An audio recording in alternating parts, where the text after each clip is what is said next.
A feud has erupted between Reform UK and Labour's Jess Phillips over shocking scenes in Birmingham overnight. A mob of South Asian men surrounded and attacked a pub in the Midland city. Oh, the battering! Get him! Women can be heard screaming no, and they're battering him as a group of thugs brandishing a Palestine flag set upon a lone punter in the beer garden.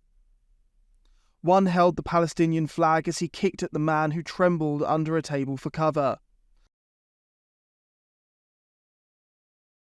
Around the area, scores of youths took over a roundabout. The men were clad in balaclavas while they waved Palestine flags.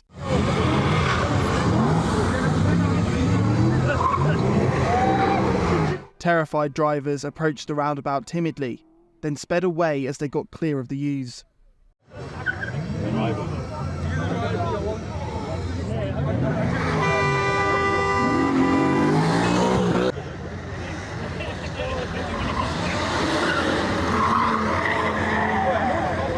And cars skidded around and chants of Allahu Akbar echoed.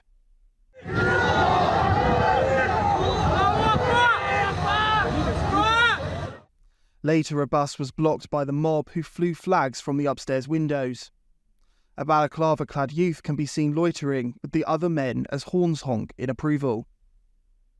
The night took a dark turn when a female Sky News reporter was set upon by masked thugs and hounded off air. Community leaders have been speaking to the police as well because... Free Palestine! Free Palestine! But I think, apologies for the language you're hearing, but a sense of anger I think you can hear there. Yeah, Katie, I think Becky, I apologise. We need to leave you there, and Becky, we'll have security there, and we will leave that, and I apologise once again for the language there. A night where order broke down prompted politicians to hit out. Richard Tice of Reform UK condemned the violence, saying, "All violence, rioting and assault is totally unacceptable." Turning his ire on Keir Starmer and a lack of police presence at events of disorder perpetrated by Asian groups, he said, "Two-tier policing must stop." Labour's Jess Phillips, who is a Birmingham MP, fired back. These people came to this location because it has been spread that racists were coming to attack them. This misinformation was spread entirely to create this content. Don't spread it, Mr. Tice, she warned. But this was seen as making excuses for the violence. Lee Anderson of Reform UK weighed in. "You need to apologise for this and then resign. You are part of the problem, not the solution." A disgusting tweet. What are you scared of? Losing votes? The next morning, the MP had not changed his stance, tweeting he agreed with himself. Richard Tice explained how Britain needs to have a grown-up conversation about the issues that have led to the riots. What is an issue, rightly or wrongly, is the views that these people hold. The people have been protesting over the past week. I put it to you that I suppose you wouldn't disagree with me, that if there is any legitimacy to their views, they're losing the argument because of the way they are carrying things out. There's no legitimacy to violence and thuggery. We're all at that, and we were the first people to condemn it.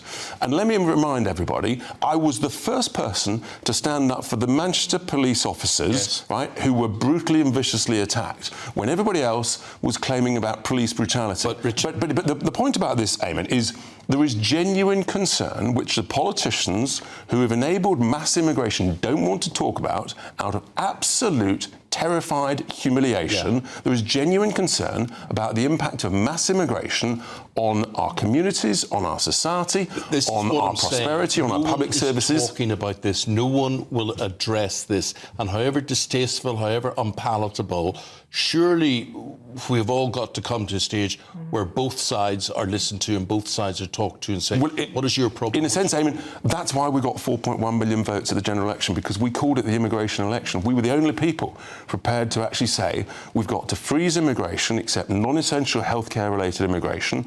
We've got to stop the boats by picking up and taking back.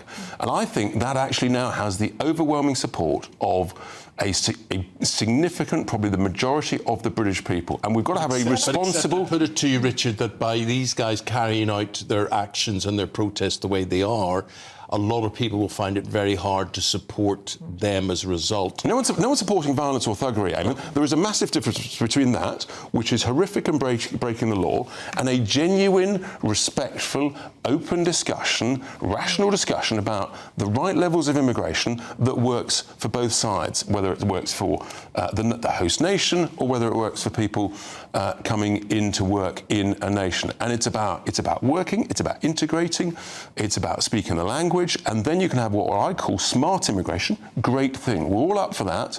But mass uncontrolled immigration, where people don't integrate, don't work, and don't speak the language, is a very bad thing. I'm seeing it even in my own constituency and elsewhere. And we've got to be brave enough, however uncomfortable it is, to talk about it. Furious Brits took to X to criticise the government. One tweeted, "Every time two-tier Keir speaks, things get worse. Perhaps he should have gone on his holiday." Others called on the Prime Minister to condemn this violence, just as he has with what he termed far-right thuggery after he declared war on the anti-immigration riots. Individuals will be held on remand, charges will follow, and convictions will follow. I guarantee you will regret taking part in this disorder, whether directly or those whipping up this action online and then running away themselves.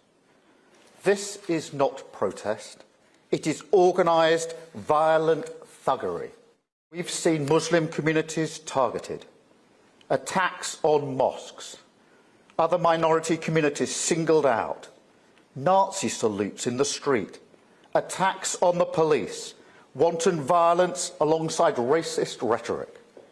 So no, I won't shy away from calling it what it is. Far-right thuggery.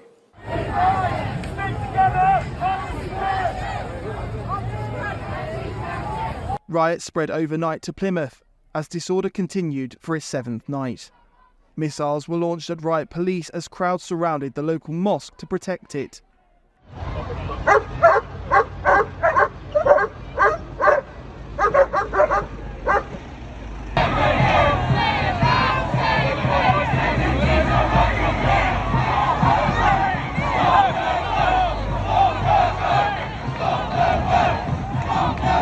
Police have now made 378 arrests since the order first erupted in the wake of the Southport stabbings. Birmingham police said, "We have been working hard alongside our community leaders and would like to thank everyone for their support today."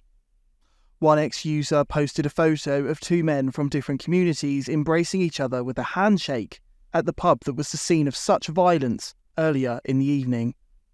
Nicholas Dunning, GB News.